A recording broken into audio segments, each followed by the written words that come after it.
Hello प्यारे बच्चों, कैसे हैं आप। मैं डॉक्टर सुशील आपका फिजिक्स में हेल्प चैनल में तहे दिल से स्वागत करता हूं। आजकल हम कर रहे हैं क्लास 11 की केमिस्ट्री को और उसका कर रहे हैं चैप्टर नंबर 4। और पिछली क्लास में हमने आपको जो आबंध प्रांचल थे उनसे संबंधित कुछ हम कह सकते हैं पैरामीटर्स के बारे में बताया था, जिसे हम बॉन्ड पैरामीटर कहते हैं। आज वहीं से टॉपिक को आगे कंटिन्यू कर रहे हैं। आज का हमारा जो टॉपिक है वह है एनसीईआरटी का 4.3.6, जिसे हम कहते हैं आबंध ध्रुवणता यानी कि बॉन्ड पोलराइजेशन। प्यारे बच्चों, हमारी कोशिश है एनसीईआरटी का पॉइंट टू पॉइंट आपको सब कुछ बता दिया जाए, जिससे आपका कहीं पर कोई कंफ्यूजन ना रहे। और आप जानते हैं एनसीईआरटी किसी भी कॉम्पिटिटिव एग्जाम्स के लिए या फिर आप कह लीजिए आपके बोर्ड एग्जाम के लिए या फिर एनुअल एग्जाम के लिए बेस्ट बुक है। बेस बुक वही है। आप कोई सी भी इसके साथ में हेल्प बुक कोई भी यूज कर सकते हैं, लेकिन मेन बुक आपको एनसीईआरटी ही पढ़नी चाहिए। जितने भी कॉम्पिटिटिव एग्जाम्स हैं उन सब में जो भी क्वेश्चंस पूछे जाते हैं, जो भी कॉन्सेप्ट आते हैं, वो एनसीईआरटी को ही बेस मान करके बनाए जाते हैं पूरे क्वेश्चन पेपर। तो इसको तैयार किया तो मैं कहता हूं सारी के सारी जो आपकी टेंशंस हैं क्वेश्चंस की, न्यूमेरिकल्स की, कॉन्सेप्ट की, वो सारी की सारी आपकी दूर हो जाएगी। तो फिलहाल शुरू करते हैं। हमारा टॉपिक जो है आबंध ध्रुवणता। सबसे पहली बात, आबंध तो हम समझते हैं, आबंध मतलब होता है बॉन्ड। और अभी तक हमने दो प्रकार के बॉन्डों के बारे में चर्चा की है, दो प्रकार के आबंध पढ़े। एक था सहसंयोजक आबंध और दूसरा था हमारा जिसे हम कहते हैं वैद्युत संयोजक आबंध, जिसे हम एक को कहते हैं कोवेलेंट बॉन्ड और दूसरा हमारा होता है इलेक्ट्रोकोवेलेंट बॉन्ड यानी कि वैद्युत संयोजक बंध। साथ ही हमने एक और बॉन्ड पे चर्चा करी थी जिसे हम कहते हैं उप सहसंयोजकता बंध, जिसे हम कोऑर्डिनेट बॉन्ड्स कहते थे। तो तीन बॉन्ड पे हमने मुख्य रूप से चर्चा की है आबंधों पे। अब हम यहां पर समझेंगे, आबंध तो हमें समझ में आते हैं कि इलेक्ट्रॉन को, जो हमारे वैद्युत संयोजक बंध होता था उसमें इलेक्ट्रॉन का पूर्ण रूप से ट्रांसफर हो जाता था। सहसंयोजक बंध में क्या होता था कि दोनों क्या करते थे, अपने एक एक इलेक्ट्रॉन या दो दो इलेक्ट्रॉनों का साझा करते थे, बीच में रखते थे परमाणु। वो हमारा कोवेलेंट बॉन्ड या सहसंयोजक बंध होता था। और तीसरा होता था उप सहसंयोजक बंध, जिसमें कोई एक परमाणु अपने दोनों इलेक्ट्रॉन बीच में रख देता था और दूसरा परमाणु के साथ क्या कर देता था, शेयर कर लेता था। इसमें स्टार्टिंग में हमने बताया था कि दो यदि इलेक्ट्रॉन उसको शेयर करने हैं तो एक इलेक्ट्रॉन पहले दूसरे परमाणु को दे देता था, फिर दूसरा परमाणु उस इलेक्ट्रॉन को बीच में रखता था, इधर से ये परमाणु बीच में रखता था, तब वह एक बॉन्ड का निर्माण करते थे और उसे हम कहते थे उप सहसंयोजक बंध। तो ये चर्चाएं तो हमने पिछली क्लास में करी हुई है। अब बात आती है कि ये तो हमारे बॉन्ड हो गया, आबंध ये हो गया। बात है ध्रुवणता क्या होता है, पोलराइजेशन क्या होता है। ध्रुवणता का अर्थ होता है कि यदि यहां के संदर्भ में हम कहें तो ध्रुवणता का अर्थ होता है कि धन आवेश का और ऋण आवेश का एक दूसरे से कुछ दूरी पर आ जाना, यानी कि वह क्या कर ले, अपने केंद्रों को थोड़ा एक डिस्टेंस पे ले आए। एक एग्जांपल से समझते हैं। मैंने कहा यदि कुछ ऐसा हो जैसे कि हम किसी परमाणु के स्ट्रक्चर की बात करते हैं तो हम कहें परमाणु का जो आप जानते हैं जो केंद्र होता है वो उसमें प्रोटॉन्स होते हैं, उसमें धन आवेश होता है, जबकि बाहर की कक्षाओं में क्या होते हैं, इलेक्ट्रॉन्स होते हैं, उनमें ऋण आवेश होता है। यदि कुछ ऐसा हो कि किसी अणु का धन आवेश एक कॉर्नर पे आ जाए और ऋण आवेश दूसरे कॉर्नर पे आ जाए, धन आवेशों का केंद्र एक सिरे पर चले जाए, ऋण आवेशों का केंद्र एक सिरे पर चले जाए, तो हम कहते हैं यहां पर क्या हो गया, इनका ध्रुवण हो गया, यहां पर पोलराइजेशन आ गया। क्योंकि धन आवेश और ऋण आवेश एक दूसरे से कुछ डिस्टेंस पर आ गए हैं, कुछ दूरी पर आ गए हैं, और इसी को हम क्या कहते हैं, ध्रुवणता या ध्रुवता, पोलर कह सकते हैं, पोलराइजेशन कह सकते हैं इस प्रोसेस को। तो मुझे लगता है आपको पोलराइजेशन या ध्रुवणता समझ में आ गया होगा। आवेशों का एक प्रकार के आवेश एक सिरे पर चले गए, दूसरे प्रकार के आवेश दूसरे सिरे पर चले गए, उनके बीच में कुछ डिस्टेंस आ गई, इसको हम कहते हैं पोलराइजेशन या ध्रुवणता। तो अब आपको आबंध क्या होता है, ध्रुवणता क्या होता है, दोनों शब्दों का अर्थ समझ में आ गया। अब हम यहां से अपना टॉपिक आगे कंटिन्यू करते हैं। साइंटिस्टों ने यह देखा कि हम जितने भी प्रकार के आबंध बनाते हो, चाहे वो वैद्युत सहसंयोजक बंध हो या सहसंयोजक बंध हो या उप सहसंयोजक बंध हो, यह सबके सब जो बॉन्ड होते हैं वह आबंध होते हैं, यह 100% प्योर नहीं होते, शुद्ध नहीं होते। जब हम कहते हैं कि सोडियम क्लोराइड में सोडियम ने क्लोरीन को एक इलेक्ट्रॉन दे दिया, इलेक्ट्रॉन का ट्रांसफर हो गया, तो हम कहते हैं वहां वैद्युत सहसंयोजक बंध बन गया। जब हम कहते हैं कि हाइड्रोजन हाइड्रोजन के बीच में एक एक इलेक्ट्रॉन का साझा हो गया, तो हम कहते हैं यहां पर सहसंयोजक बंध बन गया। लेकिन साइंटिस्ट कहते हैं इस प्रकार के बॉन्ड 100% प्योर नहीं होते, जो आयनिक बॉन्ड होते हैं उनमें काफी अधिक प्रतिशतता होती है सहसंयोजक बंधों के तरह व्यवहार करने की। ठीक उसी प्रकार से वैद्युत सहसंयोजक बंधों में तो हमने कहा सहसंयोजक बंध की तरह व्यवहार करने की हम कह सकते हैं एक परसेंटेज होती है, एक हिस्सा होता है। और उसी प्रकार सहसंयोजक जो बॉन्ड होते हैं, हमारे सहसंयोजक जो बंध होते हैं या आबंध होते हैं, उनमें भी वैद्युत सहसंयोजक बंध की तरह ही व्यवहार करने की क्षमता पाई जाती है। तो हो सकता है अभी आपको मेरी बातें समझ में ना आ रही हो, लेकिन इस पूरे के पूरे आज हम इसी टॉपिक को डिटेल में करने वाले हैं। आपको एक एक बात स्पष्ट होगी और 100% स्पष्ट होगी, कहीं पर आपके कोई भी डाउट्स नहीं रहेंगे। तो फिलहाल शुरू करते हैं। सबसे पहले हम देखते हैं, सबसे पहले अध्रुवी आबंध कौन से होते हैं।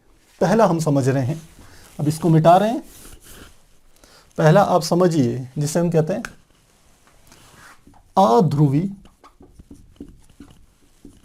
सह संयोजक बंध।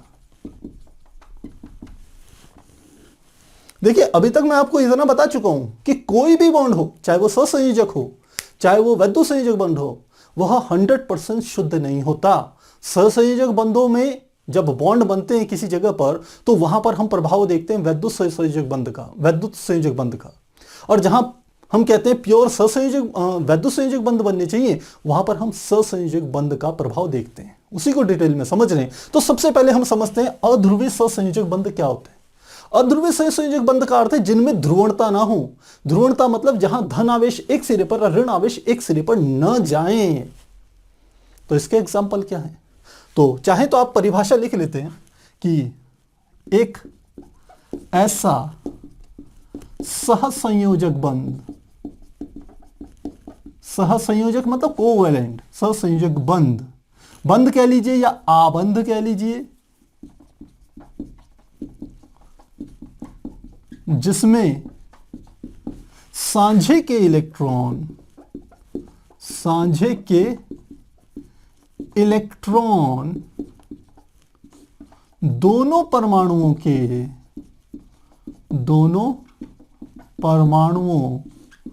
के मध्य में स्थित हों, मध्य में स्थित हों,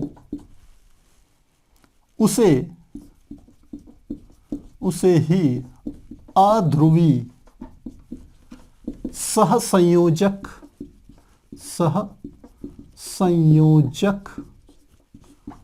बंध कहते हैं, या आबंध कह लीजिए, एक ही बात है, कहते हैं।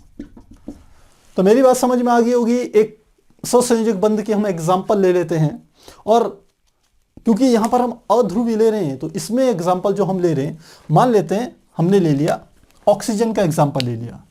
एग्जाम्पल हम ले लेते हैं, जैसे आप H2 ले लीजिए, O2 ले लीजिए, Cl2 ले लीजिए, इनके किसी का भी एग्जाम्पल ले लीजिए।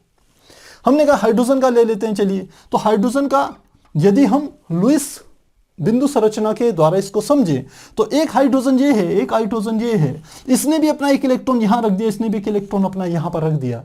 तो अब क्या हो गया, इनके बीच में जो प्रोसेस होगा ये कुछ इस प्रकार से होगा। हाइड्रोजन यहां है, हाइड्रोजन यहां है, ये इनके बीच में ठीक क्या होंगे, ये दोनों साझे के इलेक्ट्रॉन बीच में आ गए।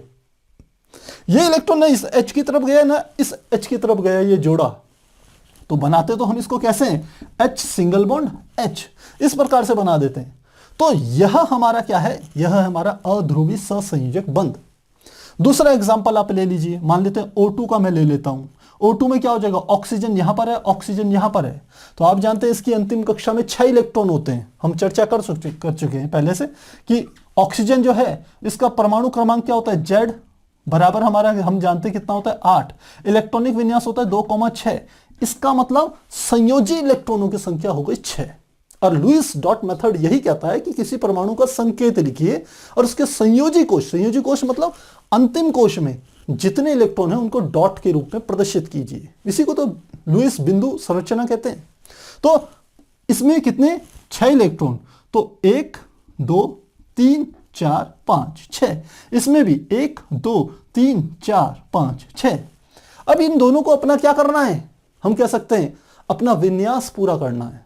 तो दोनों क्या करते हैं, दो दो इलेक्ट्रॉनों का साझा कर लेते हैं। यहां से भी हमने दो इलेक्ट्रॉन हटा दिए, इधर से भी दो इलेक्ट्रॉन हटा दिए। ये इलेक्ट्रॉन इन्होंने कहां रख दिए, इसने भी यहां पर रख दिए अपने दो इलेक्ट्रॉन बीच में, इसने भी अपने दो इलेक्ट्रॉन बीच में रख दिए। अब दोनों का साझा हो गया। अब जब दोनों का साझा हो गया तो दोनों में क्या हो गए, 8 इलेक्ट्रॉन हो गए। 1 2 3 4 5 6 7 8, 1 2 3 4 5 6 7 8, दोनों के 8 हो गए। तो बॉन्ड कैसे बनेंगे, लिखेंगे O, यहां पर 1 2 3 4, डबल बॉन्ड O, 1 2 3 4। तो ये जो दोनों के दोनों हैं, चाहे H2O2 Cl2, ये सारे के सारे क्या हैं, इसे कहते हैं अध्रुवी ससंयोजक बंध का निर्माण करते हैं। क्योंकि ये जो साझे के इलेक्ट्रॉन हैं, यहां पर ये साझे के इलेक्ट्रॉन दोनों परमाणुओं के ठीक बीच में रहते हैं, न वो इधर की तरफ जाते हैं न वो इधर की तरफ जाते हैं। तो मुझे लगता है अब आपको बात समझ में आ जानी चाहिए, और आ भी गई होगी आसानी से। अब आपके दिमाग में चल रहा होगा कि सर वो तो बीच में ही तो रहते हैं, जाते कहां हैं। तो अब हम इस अध्रुवीय ससंयोजक बंध से निकल करके जाते हैं दूसरे भाग में, जिसको हम कहते हैं ध्रुवीय ससंयोजक बंध। और वहां हम बताते हैं कि किस प्रकार से ये इलेक्ट्रॉन कभी कभी बीच में नहीं रहते, शिफ्ट हो जाते हैं दाएं बाएं। तो अब अगला देखते हैं। अगले में हम समझेंगे ध्रुवीय सह संयोजक बंध, जिसे इंग्लिश में पोलर कोवेलेंट बॉन्ड कहा जाता है। ये क्या हुआ, यदि हम परिभाषा देना चाहें तो हम कहते हैं कि जब एक ससंयोजक बंध का निर्माण हो, तो ससंयोजक बंध का निर्माण क्या होगा, एक इलेक्ट्रॉन, एक परमाणु एक इलेक्ट्रॉन साझा करेगा, दूसरा भी एक इलेक्ट्रॉन साझा करेगा। तो यदि साझे के इलेक्ट्रॉन दोनों परमाणुओं के ठीक बीच में स्थित न हो, किसी कारण से वो किसी एक परमाणु की तरफ खिसक जाएं, चले जाएं, तो अब क्या होगा, एक जिसकी तरफ खिसकेंगे वो ऋणावेशित हो जाएगा, क्योंकि इलेक्ट्रॉनों पे क्या है, ऋणावेश। और जिसकी तरफ से वो दूर जाएंगे वह दूसरे की तुलना में धनावेशित हो जाएगा। और इसी को हम कहते हैं ध्रुवीय ससंयोजक बंध। तो पहले परिभाषा लिखते हैं, फिर एग्जाम्पल से आपको समझाते हैं। हमने कहा एक ऐसा सहसंयोजक बंध जिसमें साझे के इलेक्ट्रॉन अधिक विद्युत ऋणात्मकता वाले परमाणु की तरफ खिसक जाते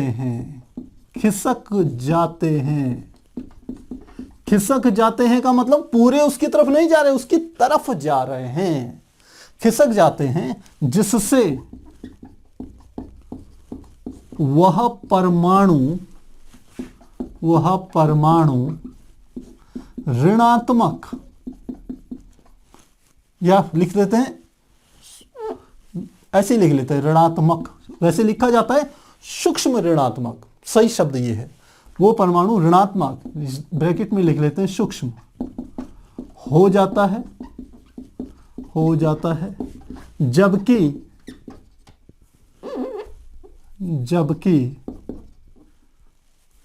ये तो पूरा ही गड़बड़ हो रहा है, जबकि दूसरा परमाणु धनात्मक, अब ये सूक्ष्म ऋणात्मक हो तो यही भी सूक्ष्म धनात्मक ही होगा, सूक्ष्म धनात्मक हो जाता है। इससे धन तथा ऋण आवेश एक दूसरे से कुछ दूरी पर चले जाते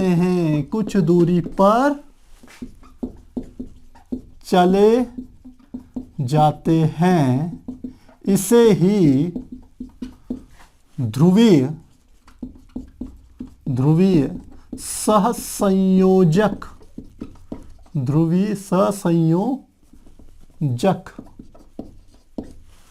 आबंध कहते हैं, आबंध कहते हैं।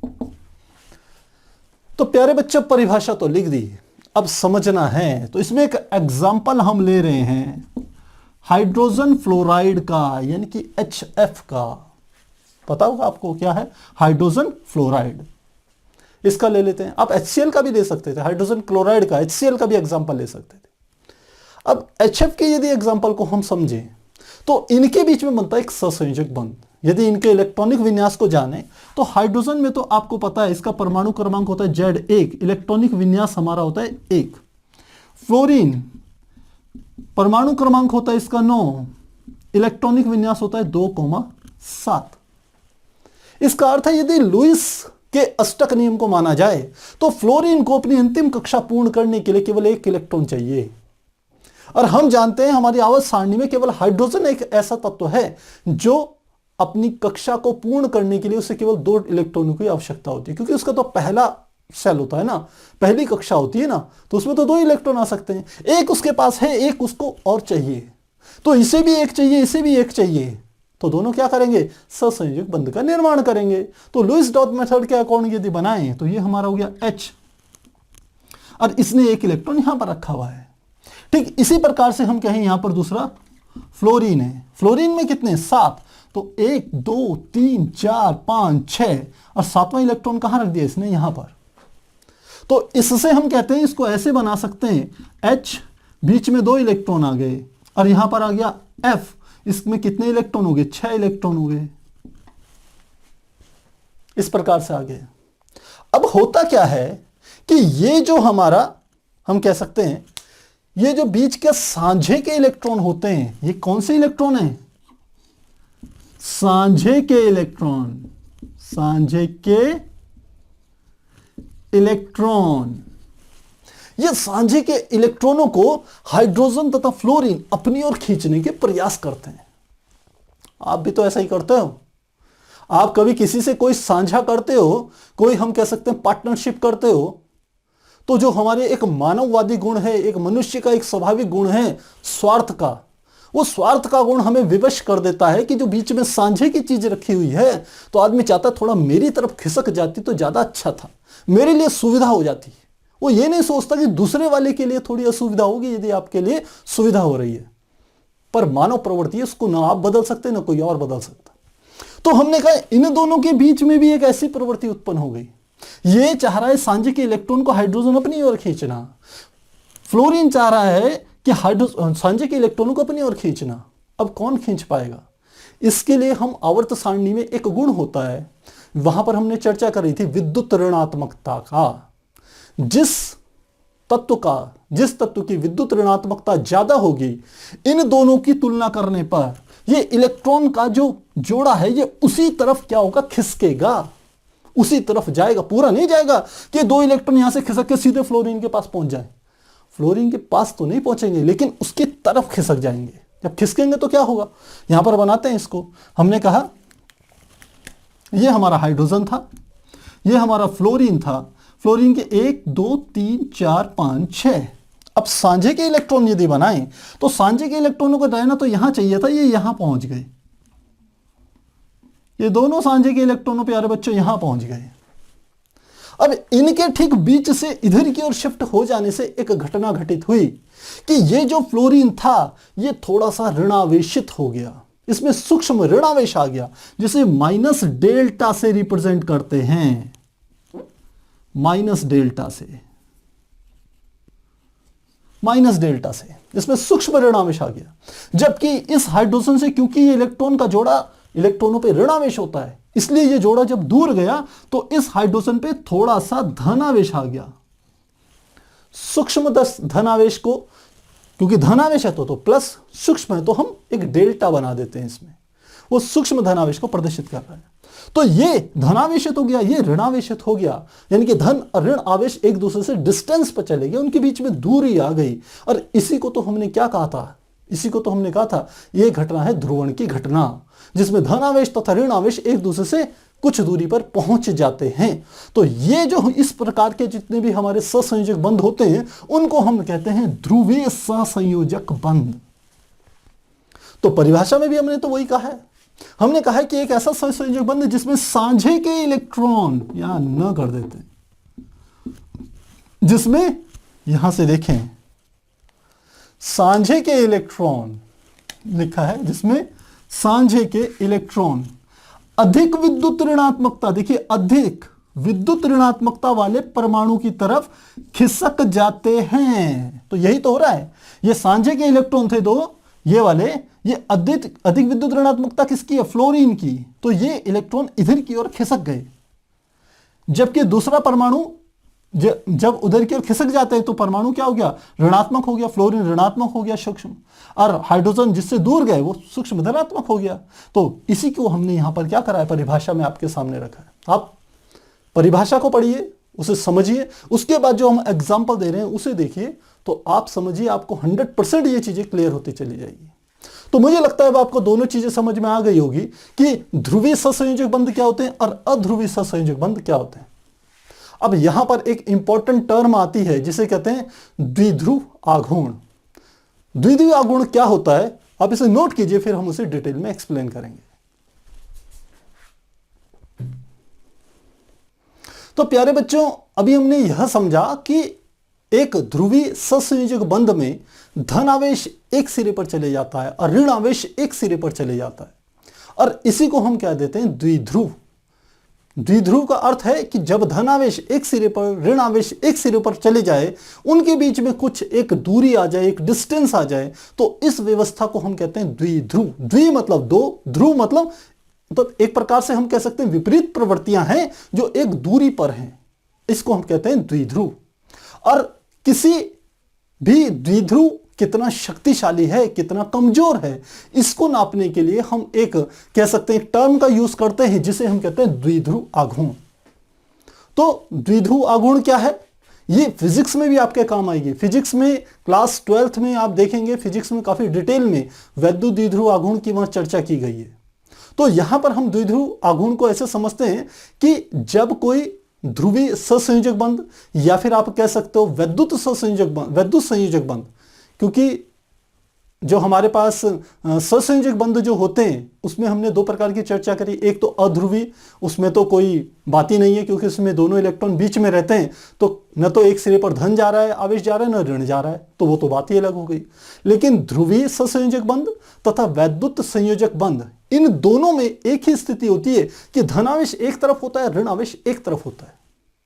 तो ऐसी स्थिति में धनावेश एक तरफ, ऋण आवेश एक तरफ, उनके बीच की कुछ दूरी हो, तो इसी को हम क्या नाम दे देते हैं, इसी को कहते हैं द्विध्रुव।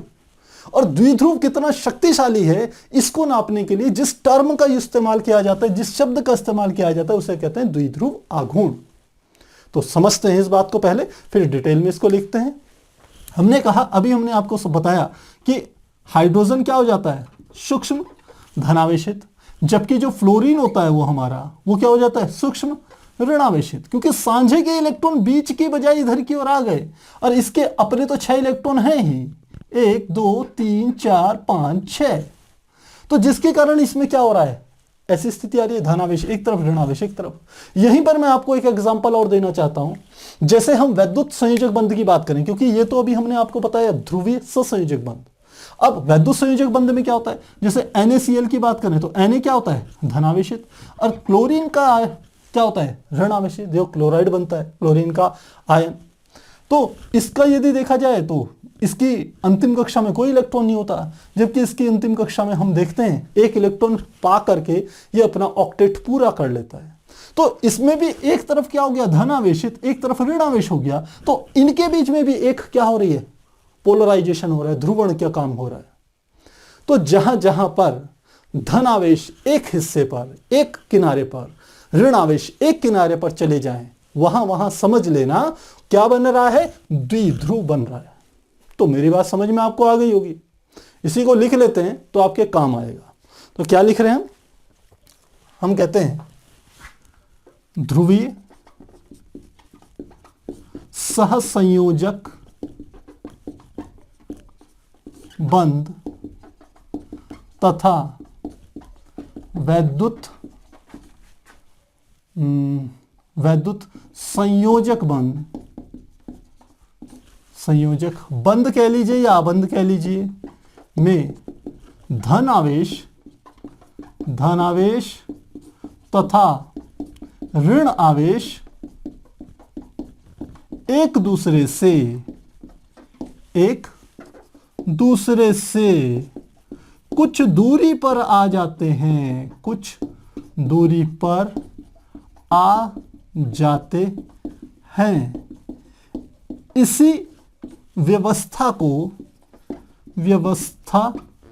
को द्विध्रुव कहते हैं, द्विध्रुव कहते हैं। तो मुझे लग रहा है द्विध्रुव तो समझ में आ गया होगा। और किसी द्विध्रुव की शक्ति को ज्ञात करने के लिए जो टर्म होती है उसी को हमने कहा द्विध्रुव आघूर्ण होता है। अब द्विध्रुव आघूर्ण क्या होता है इसे समझ लीजिए। हमने कहा किसी द्विध्रुव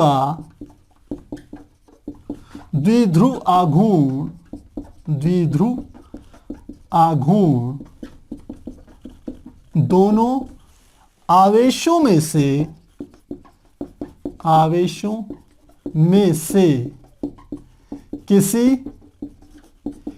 एक आवेश की मात्रा तथा दोनों आवेशों के बीच की दूरी के गुणनफल के बराबर होता है। तो यहां हमने द्विध्रुव कितना शक्तिशाली है अथवा कितना कमजोर होगा इस बात को मापने के लिए एक टर्म बोली है जिसे द्विध्रुव आघूर्ण कहते हैं। और उसको कैसे नापा जाएगा? द्विध्रुव आघूर्ण जिसको कि हम सामान्यतः म्यू से रिप्रेजेंट करते हैं, तो हम यहां लिखते हैं पहले द्विध्रुव आघूर्ण जिसे म्यू से रिप्रेजेंट करते हैं बराबर होगा आवेश। कौन सा आवेश? जो धन आवेश या ऋण आवेश, दोनों पर देखिए इक्वल आवेश आता है। सोडियम की बात करें तो इस पे +1 धन आवेश है, तो क्लोरीन पर -1 ऋण आवेश है। यहां पर बात करें 2 इलेक्ट्रॉन इधर शिफ्ट हो गए, इसके कारण इस पर जो ऋण आवेश आएगा ठीक उतना ही धन आवेश इस पर उत्पन्न होगा।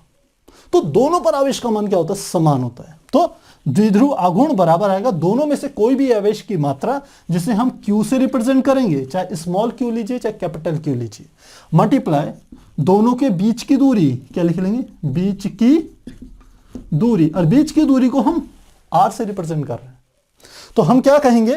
द्विध्रुव आघूर्ण, ये द्विध्रुव आघूर्ण म्यू बराबर हो जाएगा Q मल्टीप्लाई R के, Q मल्टीप्लाई R के। मात्रक की बात कहें तो इसका जो मात्रक होगा वह बराबर Q क्या होता है? आवेश। आवेश का मात्रक आपने पढ़ा होगा वो होता है कूलाम। आवेश का मात्रक कूलाम। और R दूरी, दूरी का मात्रक मीटर, तो इसका मात्रक क्या आ गया? Coulomb metre. और इसको एक साइंटिस्ट थे जिन्होंने इस बात को मेजर किया था, इस बात पे क्या करा था, उन्हें काफी अच्छा योगदान दिया था। और उन्हीं साइंटिस्ट के नाम पे इसका एक और मात्रक बोला जाता है जिसे कहा जाता है डेबाय। क्या कहेंगे? इसी कूलाम मीटर को हम नाम देते हैं डेबाय, DEBYE, डेबाय, इतना भी कहा जाता है। पर ध्यान रखिएगा कि 1 डेबाय 1 डेबाय बराबर होता है 3.33564 गुणा 10 की घात -3 कूलाम मीटर के बराबर होता है। किसके बराबर होगा? कूलाम मीटर के बराबर। मात्रक हमने कहा कूलाम मीटर भी है इसका, और इसी द्विध्रुव आघूर्ण का मात्रक डिबाय भी है। लेकिन 1 डिबाय बराबर 3.33564 गुणा 10 की घात -3 कूलाम मीटर के बराबर होता है। यह आपको पता होना चाहिए। तो इतनी बात आपको समझ में आ गई होगी। अब यहां एक चीज आपको और समझनी है, जो ये वैद्युत ये जो द्विध्रुव आघूर्ण है, द्विध्रुव आघूर्ण ही कहेंगे यहां पर, ये जो द्विध्रुव आघूर्ण है ये अपने आप में एक सदिश राशि होती है। इस बात को आपको अच्छे से समझना है, इसलिए समझना है कि बहुत सी दूसरी जगहों पे आप कंफ्यूज ना हो, इसलिए बता रहा हूं। द्विध्रुव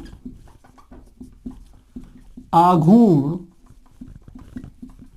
एक सदिश राशि है, अब सदिश किसको कहते हैं? जिसमें परिमाण के साथ साथ दिशा भी होती है। एक ऐसी राशि जिसको पूर्ण रूप से अच्छे से व्यक्त करने के लिए, बताने के लिए परिमाण तो चाहिए ही चाहिए कि वो कितना है, 10 है, 12 है, 15 है, 20 है, मात्रक सहित। साथ में आपको यह भी बताना पड़ेगा उसकी दिशा क्या है। तो ऐसी राशियों को हम कहते हैं सदिश राशि। तो यदि ये सदिश है जैसा मैं कह रहा हूं, तो इसकी दिशा क्या होगी? इसकी दिशा होती है ऋण से धन की ओर।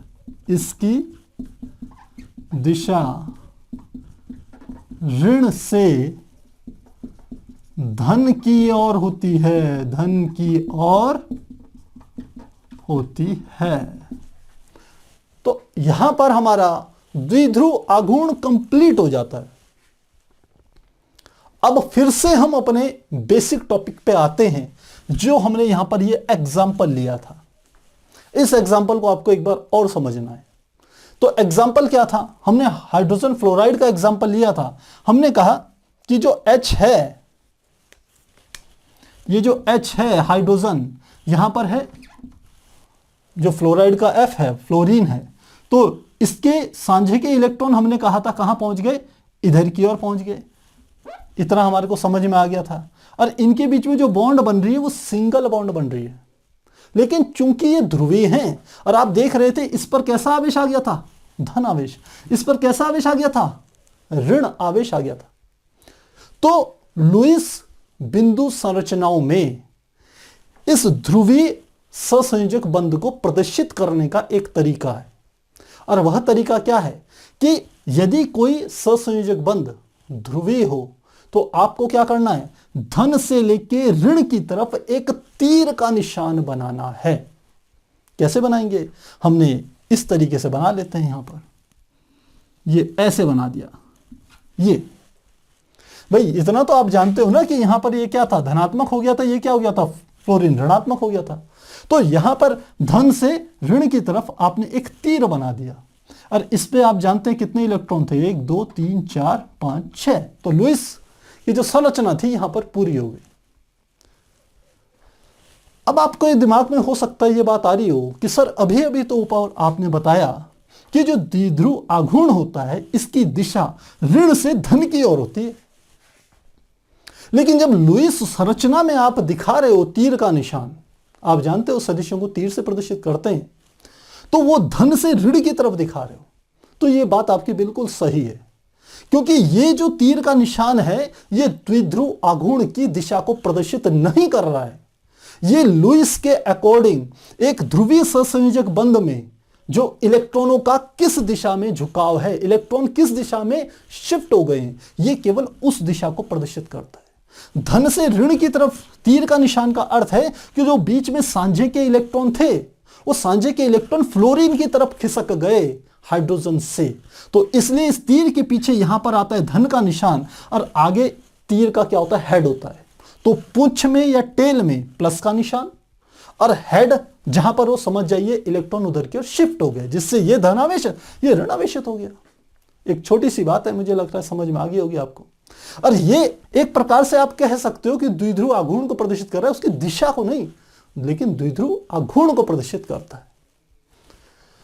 तो प्यारे बच्चों, मुझे लग रहा है ये चीज आपको समझ में आ गई होगी। अब इसी से रिलेटेड हम एक दो और एग्जांपल्स को आपके सामने रखेंगे। अब और दूसरा एग्जांपल लेते हैं। अब जो दूसरा एग्जांपल ले रहे हैं वो हम ले रहे हैं जल का। इसी द्विध्रुव आघूर्ण को समझने के लिए और इससे क्या प्रभाव पड़ता है इसको जानने के लिए हम जल का एग्जांपल लें। जल का सूत्र आप सीधा सीधा जानते हैं, ये होता है H2O। और आप जानते हैं इसका संरचना सूत्र इस प्रकार से होता है, ऑक्सीजन यहां पर है, एक तरफ हाइड्रोजन, दूसरी तरफ दूसरा हाइड्रोजन, दोनों में सहसंयोजक बंध बनता है, सिंगल बॉन्ड बन जाते हैं। अब साथ में आप यह भी जानते हैं कि जो ऑक्सीजन होता है वो हाइड्रोजन की तुलना में उसकी विद्युत ऋणात्मकता ज्यादा होती है। यही तो ये हमने सारी की सारी बातें करी थी अभी कि जिसकी विद्युत ऋणात्मकता ज्यादा होगी साझे का इलेक्ट्रॉन उधर ही की ओर शिफ्ट हो जाएगा। तो इस O तथा H के बीच में जो साझे का इलेक्ट्रॉन होगा वो हाइड्रोजन की तरफ शिफ्ट हो गया, जिससे ऑक्सीजन की तरफ शिफ्ट हो गया, जिससे ऑक्सीजन में थोड़ा सा ऋणावेश आ गया और हाइड्रोजन से दूर गया, इसलिए हाइड्रोजन पे थोड़ा सा धन आवेश आ गया। और इसी प्रकार से हम यहां पर भी यदि देखें तो इसमें भी, क्योंकि यहां पर भी सांझे का इलेक्ट्रॉन ऑक्सीजन की तरफ शिफ्ट हुआ होगा, तो यहां पर ऋण आवेश आ गया और यहां पर क्या हो गया, धन आवेश आ गया। अब यदि यहां पर हम इसी प्रकार से द्विध्रुव आघूर्ण के रूप में इसको प्रदर्शित करें तो क्या दिशा होगी, इसकी दिशा ऐसी होगी, ये हमारा धन है तो धन से ऋण की तरफ इलेक्ट्रॉन शिफ्ट हो गए, यहां पर भी धन से ऋण की तरफ क्या हो गए, इलेक्ट्रॉन शिफ्ट हो गए। ये हाइड्रोजन धनात्मक है तो टेल पॉजिटिव आएगी। अब हमने कहा ये द्विध्रुव आघूर्ण है एक प्रकार से, यदि द्विध्रुव आघूर्ण है तो निश्चित रूप से ये सदिश के रूप में आपस में जुड़ेंगे भी। यदि ये जुड़ेंगे तो इनका जो परिणामी जो सदिश होगा वो ऊपर की तरफ दिखाई देगा, यानी कि इसको ऐसे बनाऊं मैं स्ट्रक्चर को H H, तो जो परिणामी सदिश होगा वो इस दिशा में दिखाई देगा। इन दोनों का, ये दोनों मिल करके इस दिशा में आगे, इसके चाहे तो इसकी टेल में यहां पर धन लगा लीजिए। तो इस प्रकार से हम क्या कर सकते हैं, इसको प्रदर्शित कर सकते हैं। एक और दूसरा एग्जाम्पल ले लेते हैं। दूसरा एग्जाम्पल हम ले रहे हैं, जैसे हम ले लें BeF2 का, एक और एग्जाम्पल ले रहे हैं BeF2, बेरिलियम डाई फ्लोराइड। इसका एग्जाम्पल है तो आप देख रहे हो एक B है, दो F है। फ्लोरीन की विद्युत ऋणात्मकता बेरिलियम से ज्यादा होती है, तो जिसकी विद्युत ऋणात्मकता ज्यादा वो किनारों पर जाएंगे। बीच में कौन आएगा, जिसकी विद्युत ऋणात्मकता क्या होती है, कम होती है। तो बेरिलियम की फ्लोरीन से कम होती है, इसलिए Be यहां पर आ गया। एक सिरे पर क्या चले गया, फ्लोरीन का एक परमाणु, दूसरे सिरे पर दूसरा परमाणु। सीधी बात है, इनके बीच में एक ससंयोजक बंध का निर्माण हो गया। अब ससंयोजक बंध का एक निर्माण हो गया तो अब क्या हो गया, यहां पर से हम देखें तो फ्लोरीन की विद्युत ऋणात्मकता देखिए ज्यादा है, फ्लोरीन की विद्युत ऋणात्मकता है ज्यादा, इसलिए जो इलेक्ट्रॉन होंगे वो इसकी तरफ शिफ्ट होंगे, यानी कि ये क्या होगा, ऋणावेशित हो जाएगा। ये क्या होगा, धनावेशित होगा। ये क्या होगा, ये भी ऋणावेशित होगा क्योंकि इलेक्ट्रॉन इधर शिफ्ट हुए। तो अब हम कहें कि यहां पर द्विध्रुव आघूर्ण को कैसे प्रदर्शित करेंगे, तो द्विध्रुव आघूर्ण धन से ऋण की तरफ है, तो धन से ऋण की तरफ इस दिशा में ऐसे आ गया और यहां पर हमने क्या लगा दिया, एक धन का निशान लगा दिया टेन में, जो टेल है पूंछ में। इसी प्रकार यहां पर से बनाए तो यहां से इस दिशा में आ गया और इसकी पूंछ में एक धन का निशान लगा दिया। अब दो सदिश हैं जिनकी दिशाएं क्या हैं, बिल्कुल विपरीत हैं एक दूसरे के। एक इस दिशा में जा रहा है, एक ठीक विपरीत दिशा में जा रहा है, तो इनका परिणामी क्या होगा, इनका परिणामी शून्य, परिणामी क्या हो जाएगा, शून्य हो जाएगा, कहीं कोई प्रॉब्लम नहीं है। तो मुझे लगता है यह बात आपको समझ में आ गई होगी। अब हम चाहें तो एक और एग्जांपल ले सकते हैं एनसीईआरटी का, और वह एग्जांपल है हमारा जिसे हम कहते हैं बोरान ट्राइफ्लोराइड, यानी कि BF3। इसमें बोरान तो बीच में होता है, इसके एक तरफ जैसे फैन होते हैं ना, पंखे के 3 ब्लेड्स होते हैं, उनके हम कह सकते हैं कि तीनों ब्लेड्स के बीच में जो कोण होता है बराबर होता है। पूरा कोण तो 360 होता है, 3 हिस्सों में बांट लो तो 120 120 120। वैसे ही बोरोन का होता है, एक तरफ हमने कहा ये फ्लोरीन आ गया, दूसरी तरफ दूसरा फ्लोरीन आ गया और तीसरी तरफ तीसरा फ्लोरीन आ गया। तो अब इनकी भी हम क्या कर सकते हैं, वैद्युत द्विध्रुव आघूर्ण ज्ञात कर सकते हैं, द्विध्रुव आघूर्ण ज्ञात कर सकते हैं। तो मुझे लगता है यहां पर ये आ नहीं पाएगा, तो आप इसे एक बार नोट कर लीजिए, फिर इस एग्जाम्पल को हम दोबारा से आपको सामने रखते हैं। तो आप एक बार नोट कीजिए इसे, फिर हम जो बोरान ट्राइफ्लोराइड का हमारा एग्जाम्पल है उसको करेंगे। तो प्यारे बच्चों, अभी हमने द्विध्रुव आघूर्ण को समझा और लास्ट में हमने कहा था एक एग्जाम्पल आपके सामने रख रहे हैं एनसीईआरटी का, और वह हमारा जो एग्जाम्पल होता है वो होता है बोरान ट्राइफ्लोराइड का। तो जो एग्जाम्पल है वो है बोरान ट्राइफ्लोराइड। अब इस एग्जाम्पल को समझते हैं। इसका संरचना सूत्र सीधे बना रहे हैं, बाकी तो डॉट मेथड है वो तो हम आपको पहले काफी डिटेल में समझा चुके हैं। तो सीधे बी हमने यहां पर रख लिया, इसके साथ हमने कहा 2 फ्लोरीन के जोड़ दिए, एक एफ यहां जोड़ दिया, एक एफ यहां पर जोड़ दिया और एक एफ हमने यहां पर जोड़ दिया। इन तीनों के बीच का ये जो एंगल होता है, ये वाला एंगल, ये 120 होता है, ये भी 120, ये भी 120। तो बॉन्ड एंगल तीनों में क्या होता है, 120 होता है। अब यदि यहां पर द्विध्रुव आघूर्ण की बात करें तो अब आप ये देखिए कि ये जो सहसंयोजक बंध बना रहा है, इसमें जो इलेक्ट्रॉन होंगे, सांझे के इलेक्ट्रॉन, वो किधर शिफ्ट होंगे। हम जानते हैं हमारी आवर्त सारणी में जो विद्युत ऋणात्मकता होती है फ्लोरीन की सबसे ज्यादा होती है। तो इलेक्ट्रॉन क्या होंगे, बोरोन से फ्लोरीन की तरफ शिफ्ट होंगे, जिससे फ्लोरीन पर ऋणावेश तथा बोरोन पे धनावेश आएगा। और ठीक वही कंडीशन यहां पर भी होगी। तो फिलहाल मैं इसको हटा रहा हूं और यहां पर हम प्रदर्शित कर रहे हैं द्विध्रुव आघूर्ण को। तो ये हमारा क्या हो गया, धनावेश हो गया, ये हो गया हमारा धनावेश, ये हमारा क्या हो गया, ऋणावेश। तो इस तरीके से इसको ऐसे प्रदर्शित कर सकते हैं ये। और इस वाली स्थिति में कैसे करेंगे, ऐसे कर सकते हैं, ये धनावेश। इस वाली स्थिति इन दोनों के बीच में कैसे होगा, इस प्रकार से होगा, यहां पर धनावेश। मुझे लग रहा है आपको समझ में आ रहा होगा। बोरोन और फ्लोरीन के बीच में जो सांझे के इलेक्ट्रॉन होंगे वो अधिक विद्युत ऋणात्मकता वाले परमाणु की तरफ शिफ्ट होंगे, खिसकेंगे। तो बोरोन और फ्लोरीन में फ्लोरीन की विद्युत ऋणात्मकता बोरोन से ज्यादा है, इसलिए ये इधर की ओर गए, तो ये धनावेशित बन जाएगा, ये ऋणावेशित बनेगा। वैसे ये धनावेशित, ये ऋणावेशित, ये धनावेशित, ये ऋणावेशित। इसलिए वैद्युत द्विध्रुव जो द्विध्रुव आघूर्ण होगा वो बोरोन प्लस से माइनस की तरफ जाएगा, यहां पर भी और यहां पर भी। अब इससे क्या होगा, इन दोनों का, ये दोनों क्योंकि सदिश हैं, लगभग एक ही दिशा में जा रहे हैं, तो हम कह सकते हैं इनका जो परिणामी होगा वो इस प्रकार से होगा। और ये वाला किस दिशा में है, ये इस दिशा में है। और इन दोनों को यदि आपस में जोड़ दिया जाए तो इनकी क्योंकि दिशाएं विपरीत हैं, तो इनका जो परिणामी होगा किसके बराबर होगा, 0 के बराबर होगा। तो मुझे लगता है यहां पर आपको यह बात अच्छे से समझ में आ गई होगी। एक और एग्जांपल समझते हैं, जो एनसीईआरटी में दिए हैं वो आपके सामने रख रहा हूं कि आपको परेशानी ना हो वो समझने की। 2 इंपॉर्टेंट एग्जांपल हैं। एक है हमारा अमोनिया का, NH3 का। अब हाइड्रोजन और नाइट्रोजन, इनकी यदि बात करें तो हमने कहा ये हमने स्ट्रक्चर बनाया, ये हमारा हो गया नाइट्रोजन और इसके हाइड्रोजन बना लिया, एक ये हमारा हो गया H, एक यहां पर हमारा हो गया H, और एक और बना लेते हैं। थोड़ा सा इसको स्ट्रक्चर को दोबारा से मिटा के बनाते हैं, इनके बीच में प्रॉपर गैपिंग आ जाएगी।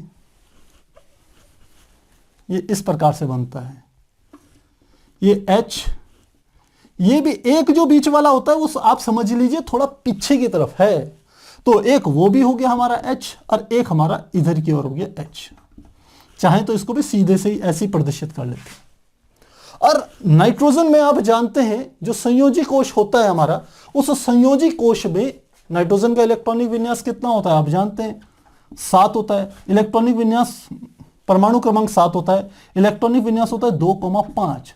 तो अंतिम कक्षा में 5 संयोजी इलेक्ट्रॉन होते हैं। एक इलेक्ट्रॉन यहां यूज, एक इलेक्ट्रॉन यहां यूज, एक इलेक्ट्रॉन यहां यूज। तो अब कितने इलेक्ट्रॉन बच गए होंगे, 2 इलेक्ट्रॉन। तो 2 इलेक्ट्रॉन हमारे यहां पर आ गए। अब इन इलेक्ट्रॉनों को एकांकी इलेक्ट्रॉन युग्म कहा जाता है। अब यह इलेक्ट्रॉन इस दिशा में आ गए तो ये भी अपने आप में, क्योंकि दोनों इलेक्ट्रॉन साथ में हैं, ये भी अपने आप में एक ऋण आवेश का केंद्र माना जाएगा। अब नाइट्रोजन और हाइड्रोजन के बीच में चर्चा करते हैं। हमने कहा इन दोनों ने सहसंयोजक बंध बनाया, हाइड्रोजन ने भी अपना एक इलेक्ट्रॉन बीच में रखा, नाइट्रोजन ने भी एक इलेक्ट्रॉन बीच में रखा। तो क्या होगा, बीच में सांझे का इलेक्ट्रॉन आ गया। अब यह सांझे का इलेक्ट्रॉन उस तरफ शिफ्ट होगा जिसकी विद्युत ऋणात्मकता ज्यादा होगी। तो हाइड्रोजन और नाइट्रोजन में देखें तो विद्युत ऋणात्मकता जो होती है वह किसकी होती है, हम कहते हैं नाइट्रोजन की ज्यादा होती है। और यदि नाइट्रोजन की ज्यादा होगी तो इसका अर्थ है ये हमारा धनात्मक हो जाएगा, ये ऋणात्मक हो जाएगा। ऐसे ये हमारा धनात्मक होगा, ये ऋणात्मक होगा, ये धनात्मक होगा, ये ऋणात्मक होगा। और यदि ऐसा हुआ तो हम कहेंगे वैद्युत जो द्विध्रुव आघूर्ण है उसकी दिशा क्या होगी, उसकी दिशा इस प्रकार से होगी, ये ऐसे चलेगा इस दिशा में, यहां से देखें इस दिशा में, यहां से देखें इस दिशा में चलेगा। तो इन तीनों का जो एक परिणामी होगा उसकी दिशा क्या होगी? उसकी दिशा ऊपर की ओर होगी। तीनों का मिलाकर के जो परिणामी होगा उसकी दिशा ऐसी होगी। साथ ही जो यहां एकांकी हम कह सकते हैं इलेक्ट्रॉन है, क्योंकि वो तो स्वयं में क्या है? इलेक्ट्रॉन है ना। इलेक्ट्रॉन पे तो प्योरली ऋण आवेश होता है, और जबकि इस नाइट्रोजन में इन हाइड्रोजनों के सापेक्ष तो ये नाइट्रोजन ऋणात्मक है, लेकिन नाइट्रोजन का एक नाभिक और केंद्र भी तो होगा जिसमें धनावेश होगा। तो इन एकांकी इलेक्ट्रॉन की तुलना में वो जो नाभिक का धनावेश होगा वह क्या होगा? धनावेशित माना जाएगा पूरा का पूरा परमाणु, और ये जो दो इलेक्ट्रॉन होंगे ये ऋणावेशित माने जाएंगे। इसका अर्थ है कि यहां पर भी इसको इस तरीके से बना लिया जाता है, इसीलिए ये एकांकी इलेक्ट्रॉन युग्म को प्रदर्शित करता है, ये बैलून तरीके की शेप। और इसका भी एक वैद्युत द्विध्रुव आघूर्ण होगा जो कि धन से ऋण की तरफ जाएगा, क्योंकि हमने कहा इलेक्ट्रॉनों पे ऋण आवेश है। इनको थोड़ा सा मैं डिस्टेंस में लिख लेता हूं,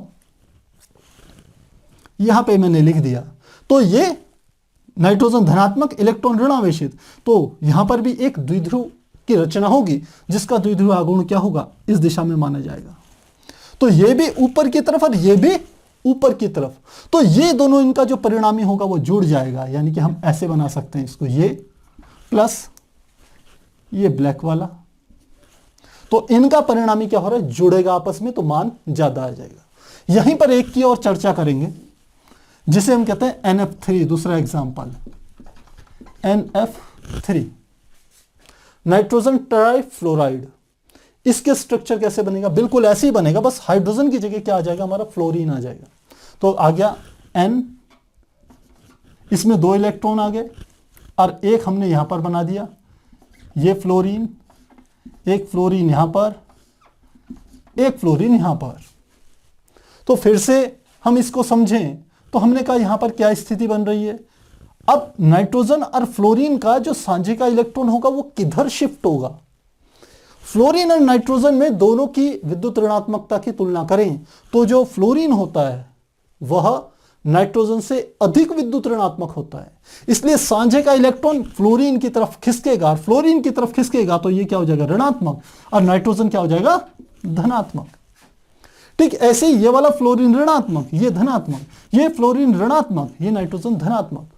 इसका अर्थ है तीनों के सांझे के इलेक्ट्रॉन फ्लोरीन की तरफ खिसकेंगे। अब हम कहेंगे वैद्युत द्विध्रुव आघूर्ण की जो हम डायरेक्शन बता रहे थे लुईस डॉट मेथड के अकॉर्डिंग, उसकी दिशा क्या होगी? उसकी दिशा ऐसे होगी, ये दिशा होगी यहां पर प्लस का निशान, ये दिशा होगी यहां पर प्लस का निशान, ये दिशा होगी यहां पर प्लस का निशान, इस प्रकार से होगी। और ऊपर की ओर जो एकांकी इलेक्ट्रॉन पेयर है, ये वाला पेयर है, जब नाइट्रोजन तो स्वतः ही धनात्मक हो गया, इलेक्ट्रॉनों पर ऋण आवेश होगा, तो यह भी एक प्रकार से क्या हो जाएगा? एक द्विध्रुव का निर्माण करेगा, और उसकी दिशा क्या होगी? फिर धन से ऋण की तरफ, यानी कि ऊपर की तरफ। तो मुझे लग रहा है ये बात समझ में आ रही है। थोड़ा इसका कलर चेंज करके मैं लिख रहा हूं जिससे आपको पता चल जाए ये एकांकी इलेक्ट्रॉन युग्म के कारण बन रहा है। ये इस प्रकार से दिखाएंगे, और यहां पर धन। अब इन तीनों का परिणामी क्या होगा? इन तीनों का परिणामी, क्योंकि तीनों नीचे की दिशा में, तो नीचे की ओर आएगा ऐसे। और ये वाला क्या है? ऊपर की तरफ। अब दोनों को जोड़ें तो ये नीचे वाला इस प्रकार से आ गया। इसको जोड़ रहे हैं प्लस किसमें? ये ऊपर वाले में, इस ब्लैक वाले के साथ। तो दोनों की दिशाएं विपरीत हैं, इसलिए इनका परिणामी जो होगा वह इसके मुकाबले क्या आएगा? कम आएगा। इनकी दोनों की दिशाएं सेम थी तो इनका परिणामी अधिक आएगा, द्विध्रुव आघूर्ण। इनकी दिशाएं क्या है? विपरीत है, तो इनका जो परिणामी आएगा वो क्या आएगा? कुछ कम आएगा, डिफरेंस में आएगा। तो इस प्रकार से एनसीईआरटी में इनकी चर्चा की गई है, इनको आपस में कंपेयर किया गया है। तो प्यारे बच्चों, यहां पर हमारी चर्चा समाप्त होती है कि किस प्रकार से एक सहसंयोजक बंध जो होता है वह व्यवहार करता है किसकी तरह? ध्रुवीय सहसंयोजक बंध की तरह। अर्थात वह 100% सहसंयोजक नहीं है, उसमें कैसा व्यवहार है? उसमें वैद्युत संयोजक बंध की तरह व्यवहार कर रहा है वो, क्योंकि वो धनावेश और ऋणावेश अलग अलग हो रहे हैं ना, अलग अलग सिरों पर जा रहे हैं। तो सहसंयोजक बंध तो हमें पता चल गया कि वो एक वैद्युत संयोजक बंध की भांति व्यवहार करता है। इस पूरे डिस्कशन से तो लिख लेते हैं, अतः ध्रुवीय सहसंयोजक आबंध एक वैद्युत संयोजक आबंध की भांति व्यवहार करता है। इसीलिए हमने स्टार्टिंग में कहा था कि कोई भी बॉन्ड हो वो 100% प्योर नहीं होता। सहसंयोजक बंध व्यवहार करते हैं वैद्युत संयोजक बंध की तरह, और अब हम देखेंगे कि किस प्रकार वैद्युत संयोजक बंध सहसंयोजक बंधों की तरह व्यवहार करते हैं। और इसको जो मेजर किया था, इसको जो सबके सामने रखा था, एक साइंटिस्ट थे जिसे हम कहते हैं फजान। तो अब हम पढ़ेंगे फजान रूल। अब हमारा आता है अगला टॉपिक, फजान का नियम, जिसे हम लिखते हैं फजान्स रूल। तो फजान का नियम क्या कहता है? फजान ने बिल्कुल यही बात कही। उसने कहा कि कोई भी वैद्युत संयोजक बंध 100% वैद्युत संयोजक बंध नहीं होता, वो शुद्ध रूप से वैद्युत संयोजक बंध नहीं होता। यदि हम कोई तत्व ले, मान लेते हैं सोडियम क्लोराइड ले, तो सोडियम क्लोराइड एक वैद्युत संयोजक बंध का निर्माण करता है। तो यदि उसके 100 परमाणु में लूं, मतलब 100 अणु लूं, या रासायनिक सूत्र भी कहते हैं जिसे, यदि 100 लें तो उसमें से 100 में से 100 के 100 वैद्युत संयोजक बंध की भांति व्यवहार नहीं करेंगे। बहुत सारे ऐसे होंगे जो कि सहसंयोजक बंध की भांति व्यवहार करेंगे। अब आपको लग रहा होगा कि है तो वैद्युत संयोजक बंध, लेकिन सहसंयोजक बंध की भांति कैसे व्यवहार करेगा? तो इसी बात को हमने समझना है। तो पहले फजान नियम लिख लेते हैं। इसके अनुसार कोई भी वैद्युत संयोजक आबंध पूर्ण रूप से वैद्युत संयोजक नहीं होता, वह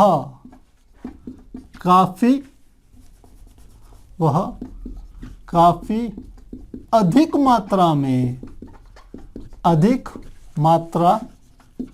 में सहसंयोजक बंध की भांति व्यवहार करता है। तो इतनी बात हमने लिख ली कि जिस प्रकार सहसंयोजक बंध 100% सहसंयोजक नहीं होते, उसी प्रकार वैद्युत संयोजक बंध भी 100% वैद्युत संयोजक नहीं बनाते बंध को। तो अब इसका एक फेमस एग्जांपल देखते हैं सोडियम क्लोराइड का। आप जानते हैं सोडियम का क्या होता है, ये Na जो हमारा होता है ऐसे बना लेते हैं। इसकी अंतिम कक्षा की यदि बात करें तो सामान्यतः होता क्या है, इसकी पहली कक्षा लें, ये हमारा न्यूक्लियस हो गया, ये पहली कक्षा होगी, ये दूसरी कक्षा होगी, और ये इसकी हो गई तीसरी कक्षा। तो यहां पर हमारा क्या हो गया, न्यूक्लियस। ये पहले हमारे हो गए, पहले में 2 इलेक्ट्रॉन, 1 2, दूसरे में 8, 1 2 3 4 5 6 7 8, और तीसरे में 1 इलेक्ट्रॉन। क्या है ये? सोडियम है, Na है। अब दूसरी तरफ हमने कहा किसका बना रहे हैं, क्लोरीन का बना लेते हैं। तो क्लोरीन का ये हमारा क्या हो गया, न्यूक्लियस हो गया। ये पहली कक्षा जिसमें 2 इलेक्ट्रॉन हैं, दूसरी कक्षा जिसमें 8 इलेक्ट्रॉन हैं,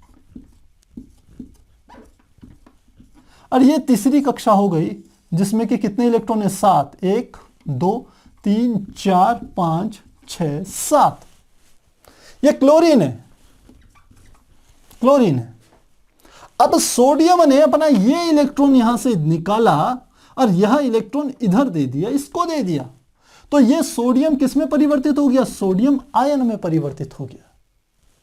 तो ठीक क्लोरीन ने इस इलेक्ट्रॉन को ग्रहण करके क्लोरीन किस में परिवर्तित हो गया, क्लोरीन आयन में परिवर्तित हो गया। तो ये क्लोरीन आयन में परिवर्तित हुआ तो यहां पर एक एक्स्ट्रा इलेक्ट्रॉन आ गया। इसको मैं ऐसे बना रहा हूं।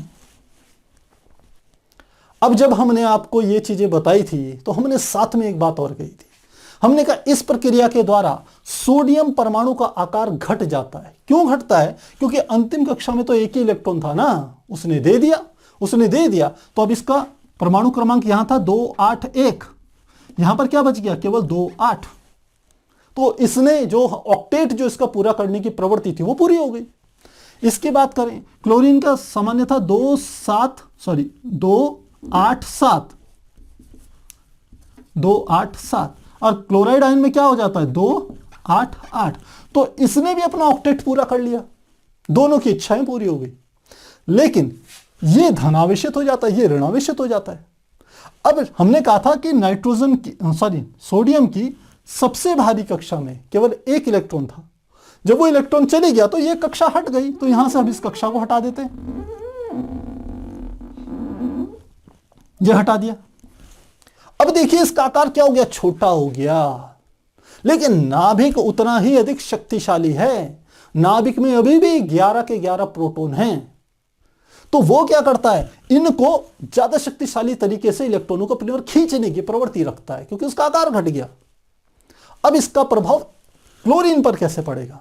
देखिए ये किस प्रकार का बॉन्ड है? इसे कहते हैं वैद्युत संयोजक बंध। क्यों कहते हैं? क्योंकि यहां पर इलेक्ट्रॉन का पूर्ण रूप से ट्रांसफर हो रहा है। एक ऐसा बंध जिसमें इलेक्ट्रॉन का पूर्ण रूप से स्थानांतरण होता है, एक परमाणु से दूसरे परमाणु पे चले जाए इलेक्ट्रॉन। इस प्रकार के आबंध को, इस प्रकार के बंध को ही वैद्युत संयोजक बंध कहते हैं। तो सोडियम और क्लोराइड के बीच में, सोडियम और क्लोरीन के बीच में एक वैद्युत संयोजक बंध बन रहा है, क्योंकि सोडियम से इलेक्ट्रॉन निकल करके क्लोरीन की कक्षा में चले गया। तो इसलिए वैद्युत संयोजक बंध बना। तो अब इसके आगे की बात समझिए कि फैजान क्या कहता है। देखा जाए तो ये पूरा का पूरा क्या हो गया? धनावेशित बन गया सोडियम। ये पूरा का पूरा क्या बन गया? ऋणावेशित बन गया। लेकिन फैजान कहता है कि यह व्यवस्था ज्यादा देर तक चलती नहीं है, क्योंकि ये जो सोडियम जिसने सबसे बाहरी अपनी कक्षा को खो दिया एक इलेक्ट्रॉन छोड़ करके, ये सूक्ष्म हो गया। तो जिससे हम कह सकते हैं इसके नाभिक पर जो आवेश था, प्रोटॉनों का आवेश, वो कम नहीं हुआ, वो और अधिक शक्तिशाली हो गया एक प्रकार से, क्योंकि बाहर इलेक्ट्रॉनों की संख्या एक कम हो गई। तो नाभिक का जो आवेश था वो बढ़ गया। नाभिक में कैसा आवेश है? धन आवेश है, वो बढ़ गया। तो वो अब ये वाला धन आवेश इन 7 इलेक्ट्रॉनों को, 8 इलेक्ट्रॉनों को अपनी ओर आकर्षित करने की कोशिश करता है। तो ये जो इलेक्ट्रॉन है वो यहां पर नहीं रह पाते। ये इलेक्ट्रॉन धीरे धीरे इधर की ओर खिसकने शुरू होते हैं। अब इस प्रक्रिया के लिए ये मैं मिटा रहा हूं। अब हमने कहा इसकी कक्षा ऐसे नहीं रह पाती, इसकी कक्षा ऐसे हो जाती है, ऐसे। और इस कक्षा में ये वाले इलेक्ट्रॉन घूम के बीच में आ जाते हैं, आगे बीच में। भले हम कह दें 1 2 3 4 5 6 7 8 ऐसे मान लो, लेकिन इलेक्ट्रॉन कहां आ गए? अब इन दोनों के बीच में आ गए। और जब इलेक्ट्रॉन दोनों परमाणुओं के बीच में आते हैं तो कौन सा बंध होता है? वही होता है सहसंयोजक बंध। तो है तो ये सोडियम क्लोराइड NaCl का वैद्युत संयोजक बंध है, लेकिन फैजान कहता है कि ये 100% वैद्युत संयोजक नहीं होगा। बहुत सारे परमाणुओं के साथ, बहुत सारे अणुओं के साथ ये स्थिति आएगी कि सोडियम का छोटा जो परमाणु होगा वो अधिक धनावेशित हो जाएगा, उसका प्रभाव अधिक होगा, और वो क्लोराइड के सबसे बाहरी कक्षा में जो इलेक्ट्रॉन हैं उनको अपनी ओर खींचेगा, जिसके कारण इसकी कक्षा गोलाकार नहीं रह पाएगी। वो इस प्रकार की शेप की हो जाएगी जिससे ये जो इलेक्ट्रॉन है ये बीच में आ जाएंगे, और बीच में आ गए तो सहसंयोजक बंध बन गया। तो यहां से हमें पता चला कि किस प्रकार फैजान ने इस बात को एक्सप्लेन किया कि 100% कोई भी बॉन्ड नहीं होता। सहसंयोजक बंध वैद्युत संयोजक बंध की भांति व्यवहार करते हैं, और वैद्युत संयोजक बंध सहसंयोजक बंध की भांति व्यवहार करते हैं। तो प्यारे बच्चों, मुझे लगता है इतनी बात आपको समझ में आ गई होगी। अब एक चीज और कि इन दोनों में ये जो व्यवहार आ रहा है ये किस बात से प्रभावित होगा। पहला जो होता है वो होता है धनायन तथा ऋणायन का आकार। सोडियम क्या बना रहा है, ये धनायन है, ये क्या है, ये ऋणायन है। इन दोनों का आकार जितना बढ़ेगा उतना ही अधिक वैद्युत संयोजक बंध के अंदर सहसंयोजक बंध के गुण आएंगे। तो धनायन तथा ऋणायन का आकार बढ़ने पर सहसंयोजक बंध की प्रवृत्ति बढ़ेगी, प्रवृत्ति बढ़ेगी। हमने लिख दिया, यानी कि इनका आकार बढ़ेगा। आकार बढ़ेगा, इसका हम कह सकते हैं धनायन का आकार बढ़ेगा, तो इसका अर्थ है इसके नाभिक पे आवेश की मात्रा, धनावेश की मात्रा उतनी अधिक होगी।